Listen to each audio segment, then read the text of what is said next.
રાજ્યમાં ટ્રાફિકમાં ફરજ પર રહેલા ટીઆરબી જવાનો ફિક્સ પગારમાં વધારાને કારણે છેલ્લા કેટલાક સમયથી માંગ કરી રહ્યા છે, ત્યારે તેમની માંગ સામે સંતોષકારક જવાબ ન મળતા આખરે ટીઆરબી જવાનો પગાર વધારા સહિતની માંગ કરવાની સાથે જ હડતાલ પર ઉતરી ચૂક્યા છે.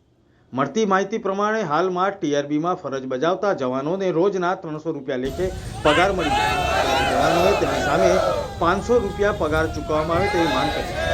જ્યારે હવે અમદાવાદના 1600થી વધુ ટીઆરબી જવાનો સહિત રાજ્યભરના આશરે 10,000 જેટલા જવાનો ટ્રાફિક પોઈન્ટ ઉપર ઊભા રહેશે નહીં અને નક્કી કરેલી જગ્યાએ હડતાલ કરશે. આ ઉપરાંત ટીઆરબી જવાનો દ્વારા અમદાવાદ જિલ્લા કલેક્ટર કચેરી ખાતે આવેદનપત્ર આપીને પોતાની માંગણીઓની રજૂઆત કરી. સરકારે ચૂંટણી સમયે પગાર વધારાનો વાયદો કર્યો હતો, ત્યારબાદ ટીઆરબી જવાનોને તેનો લાભ મળ્યો નથી. ફક્ત વાયદાઓ જ કરવામાં આવે છે. સમગ્ર વિવાદને 1 વર્ષ થવા છતાં પણ પગારો વધારો ન થતાં આખરે ટીઆરબી જવાનોએ ઉગ્ર આંદોલનની ચીમકી ઉચ્ચારી.